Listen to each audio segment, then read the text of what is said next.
To start, I always like to read the cards from left to right, starting with your main 5-card overall story. So you guys have the Knight of Chalices, Knight of Cups, the 7 of Swords. I'll pretend I don't see that. The 6 of Swords, the 8 of Cups, and the Princess of Cups. Well, I can't lie, even though I try. It's not the most positive vibes that I get overall, mostly because even though the last card, traditionally, I see it as a romantic message of some kind.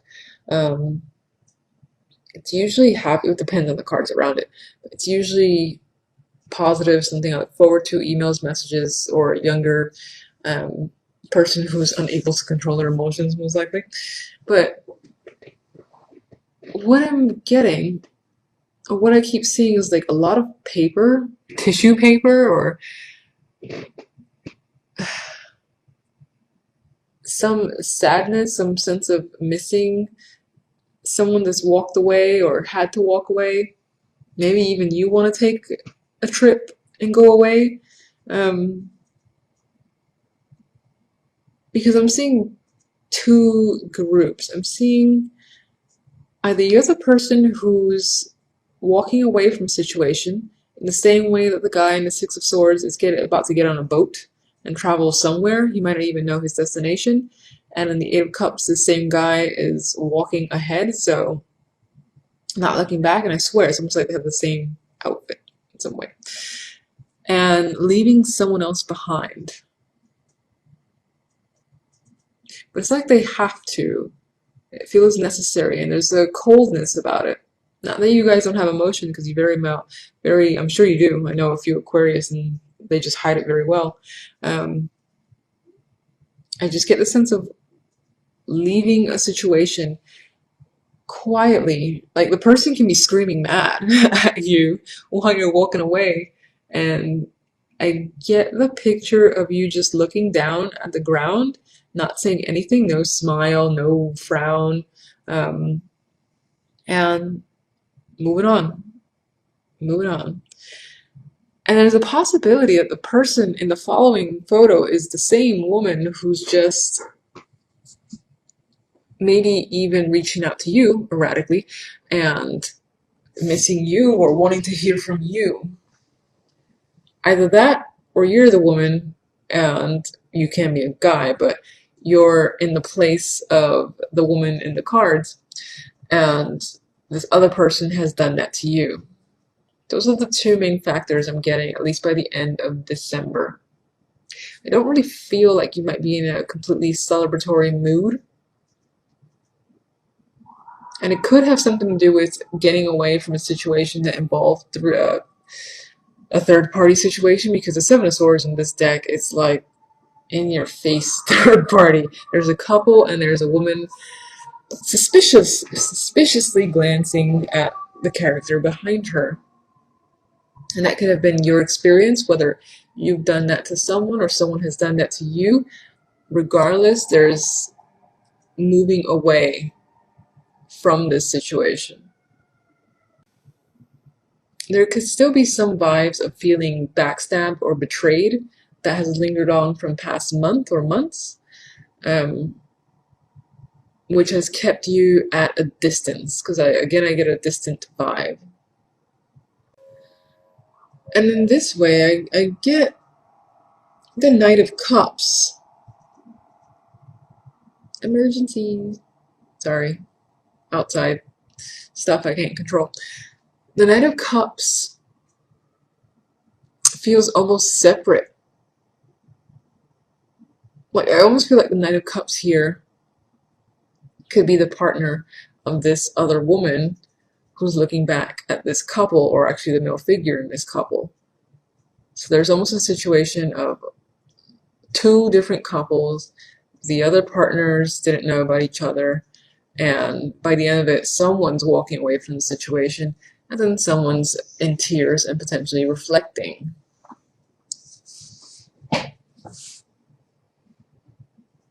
And some of you can be feeling more emotional than you'd like to feel. I keep seeing these tissue things and like wanting to wipe your eyes, the Eight of Cups and the Princess at the end there. But if you are feeling emotional, you're doing it on your own time where no one sees you.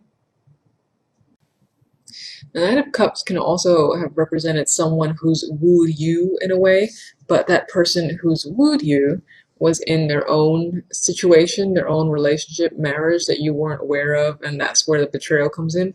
Or again, can be vice versa. You could have done that to someone else. I'm just trying to get a feel for what the Knight of Cups is playing, and I think that's the main role. Aside from the fact that maybe some of you did decide to wear your little heart on your sleeve and ended up not getting really what you wanted because the situation ended up being more scandalous or shady than you've anticipated. And so you're taking a trip far, far away.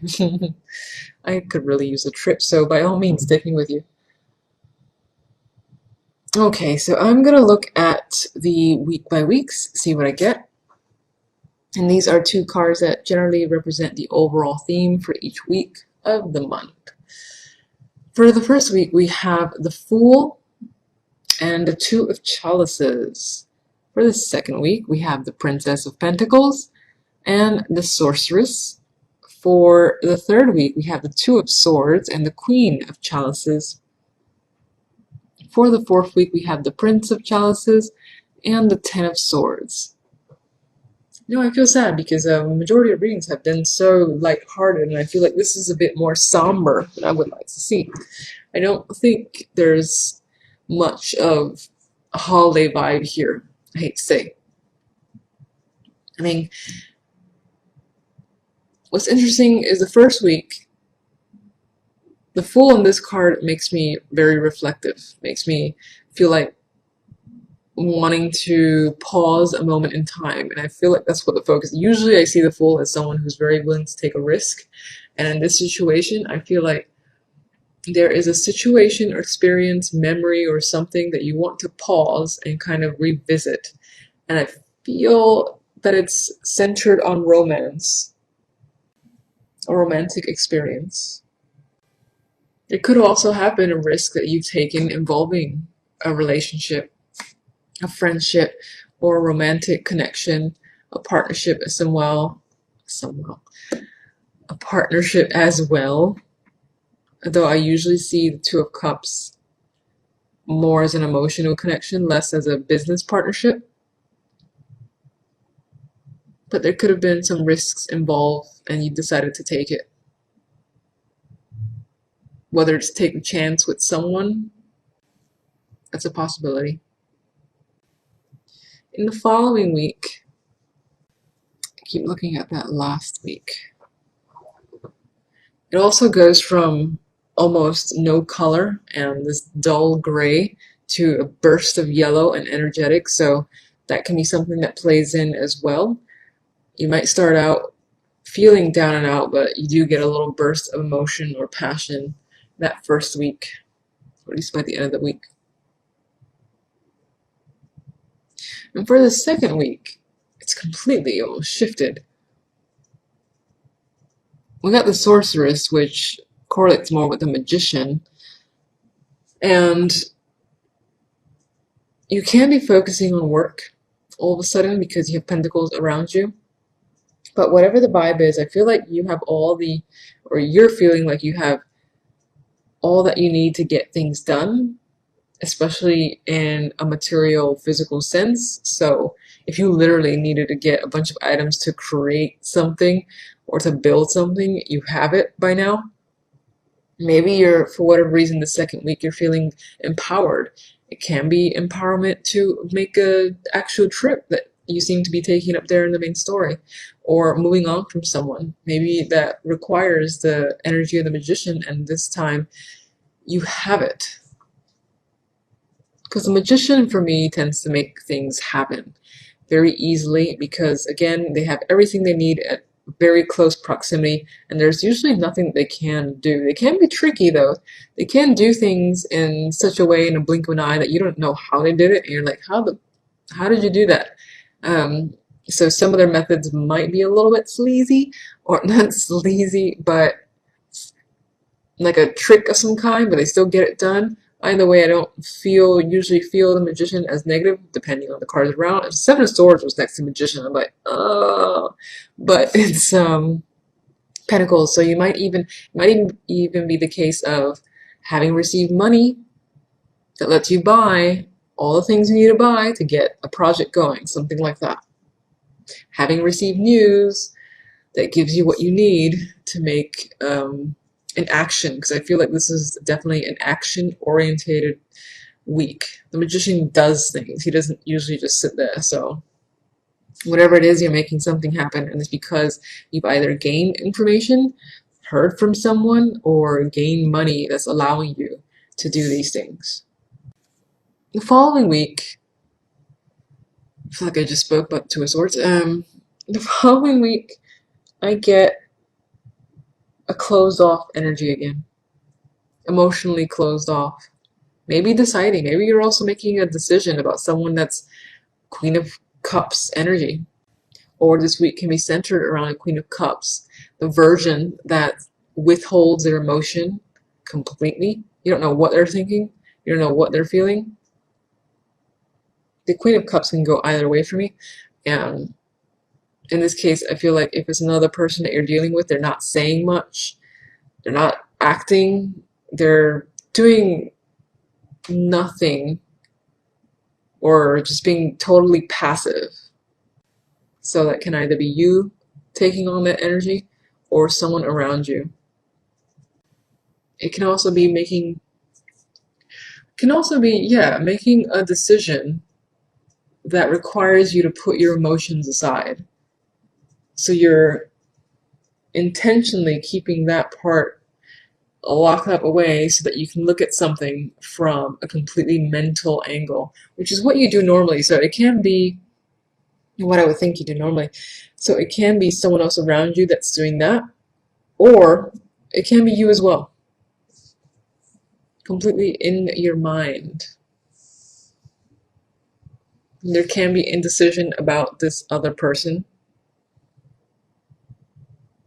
which would put you more in the energy of the Two of Swords, being indecisive about the Queen of Cups. In this case, I would see the Queen of Cups more as someone who might be asking for too much or being very emotional. There's a lot of energy there with her.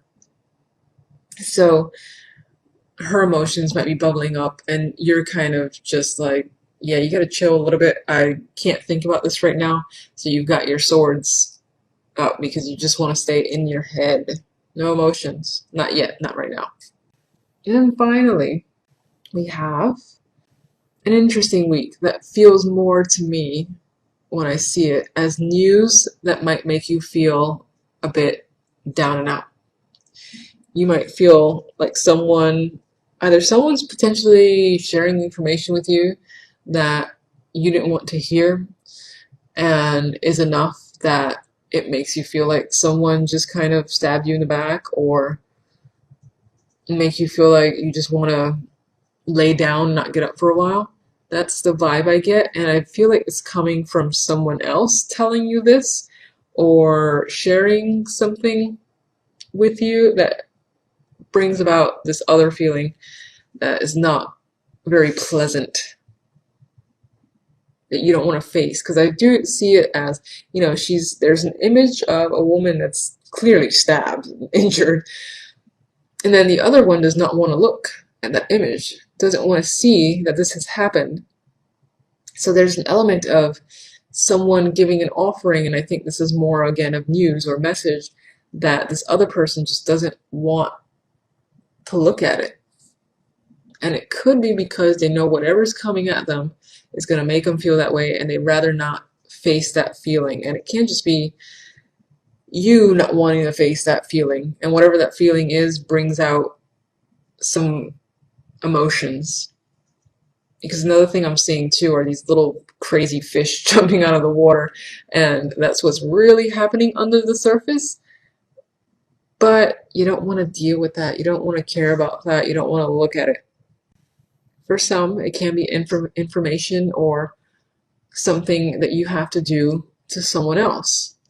And you don't want to deal with that person's pain, because they're going to come at you or want to talk to you or want to say things or explanations, and you just want to give that information without having to face the reality of what telling this person something might actually entail.